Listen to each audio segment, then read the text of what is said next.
Nós gastamos boa parte do ano passado estudando, aqui nas quartas-feiras, procurando compreender melhor o livro de Gênesis.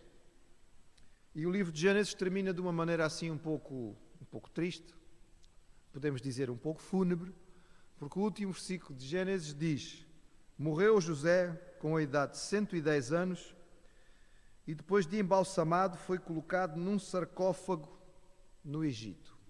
Ou seja, o livro de Gênesis termina num caixão no Egito. Tinha começado muito bem. Começou com Deus criando os céus e a terra e terminou com um caixão no Egito. Normalmente a história pula, virando a página, dependendo da sua Bíblia. Talvez nem seja preciso virar a página na sua Bíblia. Na minha é preciso. E começa a história do livro de Êxodo, que é o seguimento da história. Só que entre Gênesis e Êxodo há aí um período de tempo significativo. Compreender o que acontece nesse período é muito útil para nós. Porquê? Porque nos dá uma compreensão melhor daquilo que vai acontecer na história do Êxodo.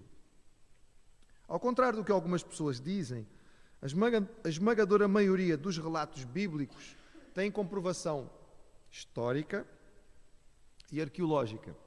E nós temos inclusive hoje condições de, baseados nos achados arqueológicos que têm sido feitos em grande quantidade em todo o Oriente, ter uma datação bastante próxima da real dos dados que acontecem na vida dos patriarcas. Então, queria começar compartilhando com os irmãos algumas destas datas. E elas vão aparecer aí para que o irmão possa acompanhar. Por exemplo, temos uma noção razoável, estes dados são tirados do estudo feito por vários historiadores bíblicos que trabalharam com os dados arqueológicos e históricos, em termos de datação, que o nascimento de Abraão terá sido aproximadamente 1967 anos antes de Cristo. Sendo esta data correta, é claro que o nascimento de Isaac é 100 anos depois, porque tinha Abraão 100 anos quando Isaac nasceu, não é difícil sabermos. Segundo esta datação, a viagem de Jacó e o seu estabelecimento no Egito acontece por volta de 1677 e a morte de José, ou seja, o fim do livro de Gênesis, acontece em 1606. Nós temos o nascimento de Moisés por volta de 1443. Esta é uma data muito próxima. É claro que estas datas são datas aproximadas, nós não temos a certeza absoluta, total, mas é muito próximo daquilo que terá sido a data correta. E a história do Êxodo propriamente dita, que nós costumamos acompanhar, seria por volta de 1463, que seria a época em que Israel sai do Egito, sendo que a entrada em Canaã acontece aproximadamente 40 anos, são 40 anos no deserto, portanto 1422, e a morte de Josué em 1372, havendo um período de cerca de 300 anos sob o governo dos juízes, sendo que o governo dos juízes começa ainda durante o período de vida de Josué e vai até ao momento em que Saul se torna o primeiro rei de Israel, por volta do ano 1065, essa data já não está aí, mas é aproximadamente a data em que Saul se tornou rei de Israel. Estas datações são muito próximas, tendo em conta que elas são baseadas nos achados mais confiáveis, que são do tempo de Davi e Salomão, e sobre quem nós temos datas específicas, porque há muitos dados no Oriente que nos dão uma datação muito concreta a respeito da época de Davi e Salomão. Pegando esta época e voltando para trás, podemos ter todas estas datas que acabamos de apresentar aos irmãos. Esta datação nos dá o Êxodo em 1463 e não em 1270, como normalmente fala a tradição. Por exemplo, se os irmãos forem ao cinema, não estou mandando os irmãos ao cinema, se os irmãos forem ao cinema hoje, quando saírem daqui, eu espero que haja coisas mais úteis para se fazer, como por exemplo ir para casa ficar quentinhos, mas vamos dizer que lhes apetecia ir ao cinema. Provavelmente iriam encontrar lá um filme chamado Êxodo. E nesse filme segue-se a tradição judaica na qual o faraó que conviveu com Moisés na época do Êxodo foi Ramsés II, colocando o Êxodo por volta do ano 1270.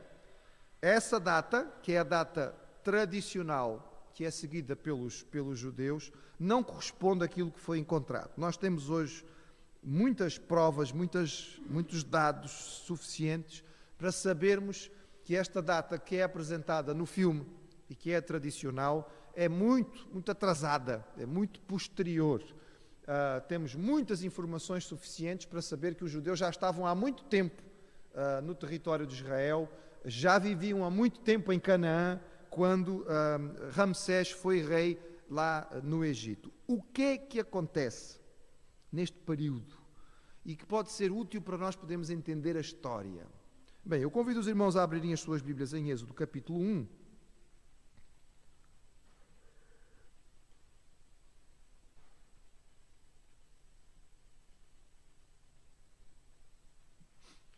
Começa a história lembrando-nos a linhagem de Jacó, certo? Diz o início do texto. Estes, pois, são os nomes dos filhos de Israel, no caso Jacó, que entraram no Egito com Jacó, cada um entrou com a sua família: Ruben, Simeão, Levi e Judá, Isacar, Zebulon e Benjamim, Dan, Naftali, Gad e Nasser. Todas as almas, pois, que procederam da coxa de Jacó foram 70 almas. José, porém, estava no Egito.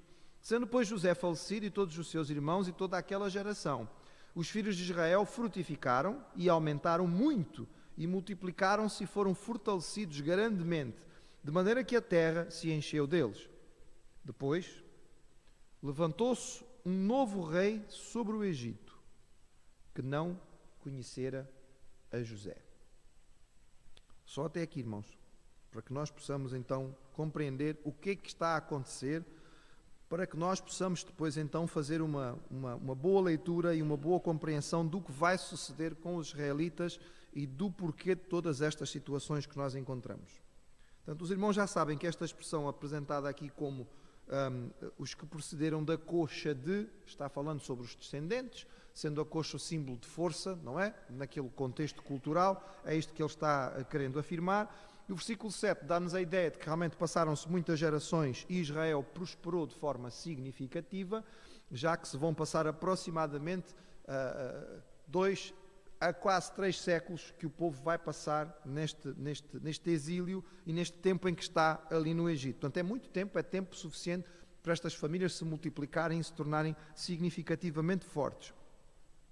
O que é que acontece neste período da história do Egito, que é significativo e que pode ajudar, por um lado, a explicar porque é que Israel prosperou tanto, porque é que os israelitas se desenvolveram tão bem na terra do Egito para onde foram, e por outro lado, porque é que de repente, como diz o versículo 8, muda tudo de figura.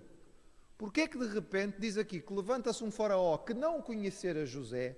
É claro que ele não conhecera José, passaram-se séculos, mas a questão aqui não era o não conhecer fisicamente. Esta expressão tem a ver com não tinha nenhuma ligação, não tinha nenhum apreço pelos descendentes de José, pela família de José, no caso pelo povo de Israel. O que foi que aconteceu que levou a que estas coisas acontecessem? Primeiro, a grande prosperidade e segundo, a grande dificuldade que Israel vai sofrer na mão deste novo faraó. Então vamos lá, um bocadinho de história e algumas imagens para ajudar os irmãos a poderem se localizar. Entre outras hipóteses, nós entendemos que a época em que José viveu no Egito foi uma das épocas áureas da história do Egito, na sua 12ª dinastia. Eu vou mostrar algumas figuras aos irmãos. Este aqui é um dos possíveis e prováveis reis ou faraós do Egito, na época em que José viveu e próximo da época em que ele morreu. Amenhotep III foi um monarca, foi um faraó muito rico, muito poderoso. Ele construiu a sua pirâmide em Fayum, e os irmãos têm ali o topo da pirâmide, aquela piramidezinha pequena que está ali à vossa direita, é a parte de cima da pirâmide de Fayum, que foi construída por este faraó. Aqui à esquerda é a imagem dele, que foi guardada para a prosperidade.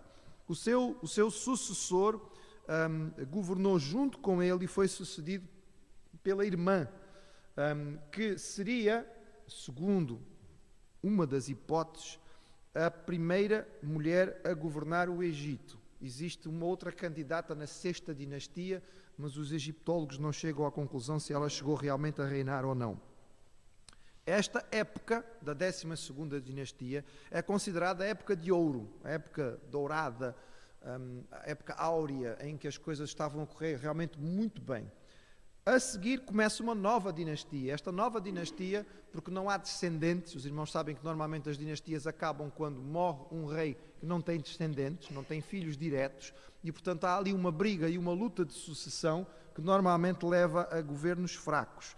E isto é o que vai dar origem ao chamado período intermédio. Nós estávamos a falar do reino médio, há o reino antigo, o reino médio e o reino moderno, e este reino médio termina neste ponto alto e começa um período intermédio em que as dinastias se sucedem e aqui há muitas alterações históricas a acontecerem no Egito sem governantes fortes. E esta época é marcada essencialmente por algo que os historiadores conhecem e sabem muito bem, que é a invasão dos Hicsos. É apenas uma imagem, nós não temos uma noção exata de como seriam os Hicsos. Os Hicsos invadiram a partir da 15ª dinastia e eles governaram parte do Egito. Eles nunca chegaram a conquistar o Egito inteiro. Inicialmente eles causam um grande transtorno no governo do Egito, porque eles tomam o poder de uma certa maneira. A partir de certa altura surge o governo egípcio a combater os Hicsos no sul e passamos a ter a certa altura o reino dividido em dois. Ao Alto Egito, onde estão os Hicsos, próximos da região de Gósen, que é onde está Israel e os seus descendentes, e temos egípcios, propriamente egípcios, a governarem no sul, mas sem conseguir ultrapassar a barreira que os Hicsos tinham formado. Os Hicsos, como o nome significa na língua egípcia, governantes estrangeiros, é o significado deste nome, era um povo asiático, era um povo semita que invadiu o Egito pelo norte. Na próxima imagem, os irmãos têm a ideia, no mapa, de qual seria o reino dos Hicsos. Estão a ver ali o mar Mediterrâneo, o Egito cá em baixo, certo? Os irmãos têm ali o reino dos Hicsos, eles vêm do norte, conquistam grande parte de Canaã, ou seja, a região para onde Israel depois irá, e avançam na zona exatamente de Gósen, que é a região onde Israel estava, e ocupam o delta do Nilo, o reino do norte. Lá para baixo, nós continuamos tendo governantes egípcios, mas que não têm o poder na região mais rica, que era a região do delta do Nilo. Lembrando que o Nilo todos os anos transborda, ao transbordar provoca uma grande produção do ponto de vista agrícola, e esta região do Nilo, do delta, é a mais rica, é aquela que produz mais em termos de agricultura e é a mais desejada. Este povo era um povo de pastoreio, era um povo que lidava essencialmente com pecuária, daí identificação com Israel, contrário aos egípcios, que era um povo essencialmente de agricultura. E como aconteceu em muitos momentos da história, até da história recente, em várias circunstâncias, povos de pecuária e povos de agricultura não se dão e acabam por guerrear.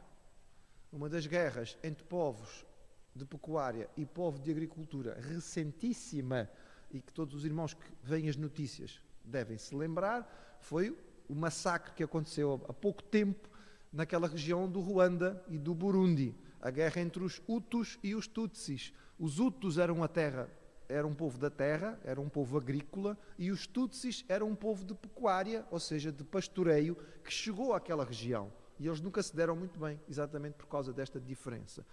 Os Hicsos então chegam, introduzem-se, para alguns eles vêm lentamente e progressivamente, não me parece que tenha havido uma invasão orquestrada pelos Hicsos, eles simplesmente foram chegando. Se os irmãos se lembrarem, quando estudamos José, nós vimos que o faraó aceitou muito tacitamente que os familiares de José, que eram pastores de gado, ficassem na região de Gósen. Há achados arqueológicos com escritos da época que dizem que os faraós egípcios aceitavam e até contratavam povos que faziam pastoreio nesta região, que era uma região de grandes pastagens, para tomar conta do seu gado eventualmente. E, portanto, era natural que este povo pudesse chegar e ali se infiltrar. Mas depois começaram a ser muitos e, a certa altura, eles avançam e tomam o poder. A dominação dos Hicsos não foi superior a 100 anos. Pelo menos é aquilo que se crê na maior parte dos estudos arqueológicos. E nós temos algumas razões para entender porquê o período dos Hicsos foi tão favorável a Israel. E aqui nós temos o versículo 7, que diz que Israel prosperou, frutificou, cresceu, se multiplicou, tornou-se forte. Vejam só os pontos que eles tinham em comum. Eram ambos povos estrangeiros, certo? Quando somos estrangeiros em terra estranha, basta encontrarmos um outro estrangeiro, temos alguma coisa em comum, mesmo que não sejamos da mesma terra. Mas há alguma intimidade, há alguma relação. Ambos estamos a viver numa terra que não é a nossa. Teremos alguma coisa em comum por estarmos numa terra estranha. Ambos são povos asiáticos e semitas. Eles não são só estrangeiros, vêm da mesma região. Então, isto já faz com que haja uma proximidade. É possível, não temos a certeza, mas é possível que a língua dos Hicsos tivesse alguma proximidade com a língua que era falada pela família dos israelitas. Ambos eram povos que lidavam com gado, ao contrário dos egípcios. Então, além de serem estrangeiros, além de virem da mesma região, eles têm o mesmo tipo de trabalho e, portanto, isso faz com que haja conexão. E, por outro lado, eles são colocados de lado pelo povo da terra, porque têm uma cultura diferente, e isto faz com que eles naturalmente se unam e se fortaleçam uns aos outros. Ambos escolhem a região do alto delta do Nilo para viver ali, porque era a região de Gósen que favorecia o desenvolvimento do seu gado. Esta avaliação, e sendo esta avaliação correta, nós podemos perceber porque é que durante este período dos Hicsos e dos governantes chamados reis pastores, os israelitas se deram tão bem e se desenvolveram tão bem. Mas, e este mas é muito importante, sendo esta avaliação correta, também vai nos ajudar a perceber o que é que vai acontecer a seguir. A partir de certa altura, é natural que os egípcios fossem se fortalecendo e que houvesse no coração deles um sonho, mais cedo ou mais tarde, expulsar o governante estrangeiro. Não é? Os Hicsos são os governantes estrangeiros. É natural que os egípcios queiram se ver livres deles mais cedo ou mais tarde. E que quem consiga fazê-lo fique guardado na história como um herói para o povo da terra. Este herói é Amós I. Este é uma pintura de um túmulo, de uma sepultura numa pirâmide egípcia que conta sobre a vitória de Amós II sobre os Hicsos. É claro que os irmãos percebem que o carro do Amós é gigantesco, enquanto que os Hicsos são todos pequeninos, não é? É natural. Isso é para mostrar a perspectiva do herói vencedor. Amós I vai ser o fundador de uma nova dinastia, uma dinastia forte, que vai ser a 18ª dinastia da história do Egito, uma das mais conhecidas por nós. Porquê? Porque foi uma das que mais construiu, uma das que deixou o maior número de registros históricos e uma das que teve as escavações arqueológicas mais famosas. Por exemplo, quase toda a gente que leu alguma coisinha, nem que seja muito, de arqueologia, já ouviu falar da estátua de Tutankhamon, que é muito conhecido, não é? Há até algumas brincadeiras com o nome dele. Pois o Tutankhamon foi um faraó pouco importante, mas foi um faraó da 18ª dinastia. Esta dinastia construiu grandes pirâmides, grandes cidades, deixou muita coisa escrita em pedra, que é fácil de guardar, e portanto nós temos muita informação a respeito deles. Amós I foi o libertador para os egípcios, ele expulsou os Hicsos, ele reunificou a terra, e as suas construções incluem, por exemplo, o famosíssimo templo de Amun em Karnak. Quem já foi para aqueles lados? Já estiveste em Karnak? Não? Já estiveste em todo o lado, ainda não foste a Karnak, mas pronto. Aqui a irmã Ana já esteve em quase todo o lado, mas em Karnak ainda não. Mas é famosíssimo, pronto, e foi o Amós I que construiu boa parte daquilo que está lá.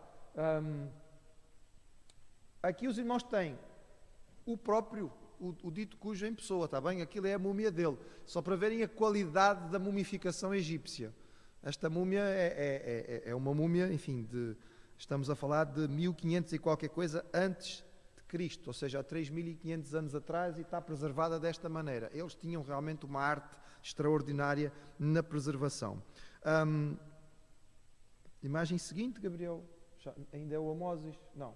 O seu sucessor foi Amenhotep I, foi um rei que dentro desta dinastia não teve tanta documentação, e o seguinte, sim, Tutmoses I foi provavelmente o faraó do qual nós lemos no início do Êxodo e que começou a perseguição dos israelitas, que estavam claramente conotados com os Ixos. Os irmãos percebem porque é que os Ixos são importantes aqui?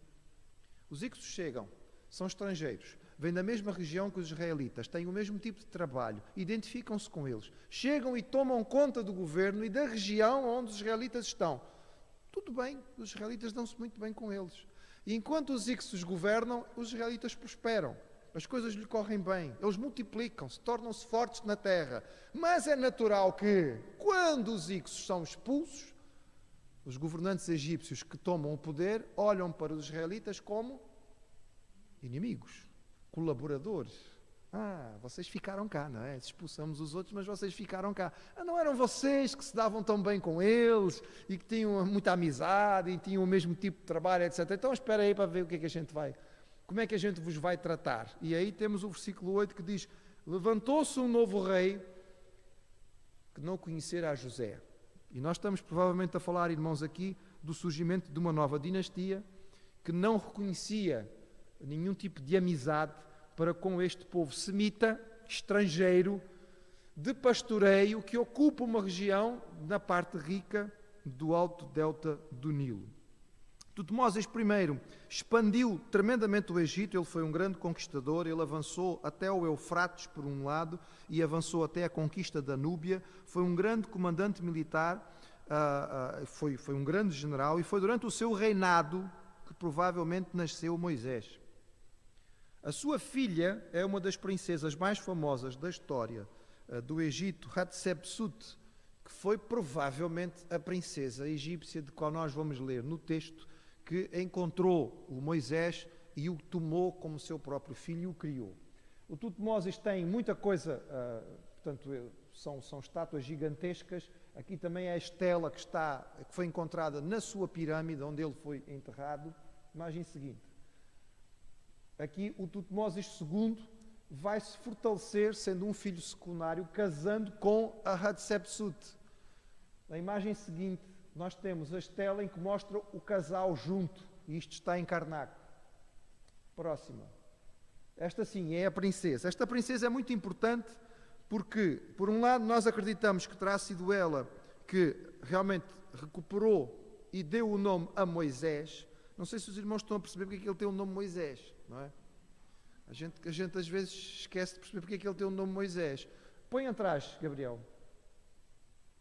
Já repararam que estes faraós todos têm o nome Moisés? Eles todos têm este nome. São 4 faraós desta dinastia que serão conhecidos como Tutmoses. E, portanto, é natural que este nome, que era o nome do seu próprio pai, porque ela era filha de Tutmoses I, tivesse escolhido esse nome para dar ao seu filho, ou ao seu filho adotivo, que era este filho dos escravos que foi tirado das águas. Podes avançar. A Hatshepsut foi uma princesa muito forte, muito capaz. Esta é parte do templo que ela mandou construir. Vejam, isto é grandioso, é extraordinário, é magnífico e dá-nos a ideia do poderio e da riqueza desta dinastia. Estamos a falar de uma época também muito forte, muito importante do reinado dos faraós. Na cronologia que nós estamos a estudar e que nós acreditamos que seja a mais correta, nós vamos então encontrar Tutmoses III. Temos aqui a estela, aquilo é gigantesco, feito lá em Karnak também com a imagem dele. Aquilo ali foi tirado do Egito e levado para Roma. É um bocado estranho, a gente vai a Roma e quando de repente depara numa praça romana com um grande obelisco egípcio e ficamos a perguntar o que é que isto está aqui a fazer, mas pronto, os romanos eram conquistadores e tinham direito de levar as coisas dos lugares do mundo onde eles estavam. O Tutmoses III, Nós temos os túmulos desta gente toda, irmãos. Todos os túmulos estão estudados, todos eles foram encontrados, nós temos muita informação a respeito dele. Tutmoses III foi provavelmente o faraó do tempo do Êxodo, não Ramsés, como já explicamos aos irmãos. Durante o seu reinado foram levados a cabo 17 campanhas militares. Ele foi um dos maiores conquistadores entre todos os faraós que nós temos na história. As evidências cronológicas nos dizem que a época de Tutmoses III é a época final do Êxodo, entre outras coisas, porque, por exemplo, é nesta época, a única época em que se encontra um relato específico, guardado na arqueologia, que foi encontrado na arqueologia, dos egípcios fazendo construções a partir de tijolos de barro, que nós sabemos pela história que era a maneira como as grandes construções foram feitas no tempo dos israelitas. Eles tinham que fazer os tijolos, e nós vamos ler depois na história como é que isto aconteceu. Foi na época do Tutmoses III. Para aqui ele parece muito simpático, mas enfim. Há mais alguma imagem dele? Pronto, aquela estátua gigante também dele. Pronto, eles gostavam de fazer tudo em Ponte Grande, e muito daquilo que foi feito durante o tempo dele foi feito pelos escravos israelitas. Há mais alguma? Não, acabou. Muito bem.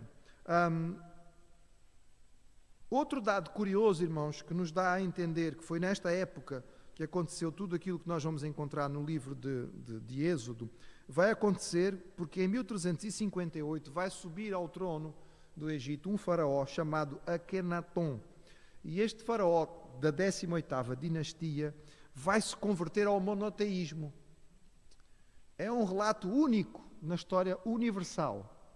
E ele vai totalmente contrário àquilo que seria o de esperar. Estamos a falar de um povo que é politeísta, adora inúmeros deuses. Os egípcios tinham uma grande quantidade de deuses, tinham uma mitologia muito elaborada, e de repente aparece um faraó que diz assim: não senhor, a partir de agora vamos adorar um Deus só, porque Deus é um só. É claro que se há pouco tempo antes tínhamos tido um povo escravo que acreditava na existência de um só Deus, e este Deus fez tanta diferença nesta terra que levou este povo embora mesmo da mão de um faraó poderoso, não será tão estranho acreditar que um faraó, pouco tempo depois, dissesse assim: se calhar era melhor adorarmos um Deus só, como faziam aqueles escravos que se foram embora. Ou seja, há muitos historiadores que acreditam que as ideias monoteístas de Akenaton tiveram a ver com aquilo que aconteceu. É no seu período que foram escritas as famosas cartas de Amarna.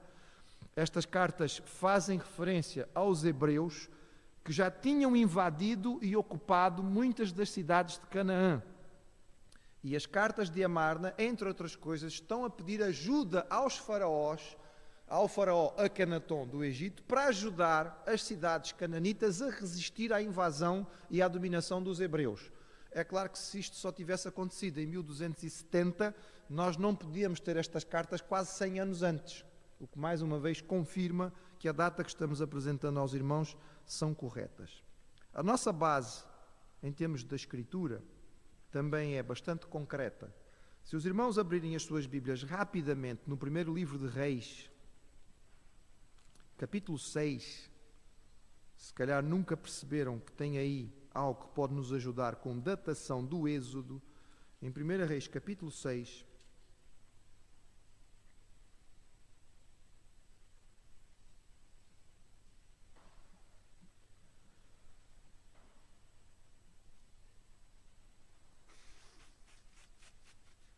verso 1 diz o seguinte: e sucedeu que no ano 480, depois de saírem os filhos de Israel do Egito, no ano 4º do reinado de Salomão sobre Israel, no mês de Ziv, começou a edificar a casa do Senhor.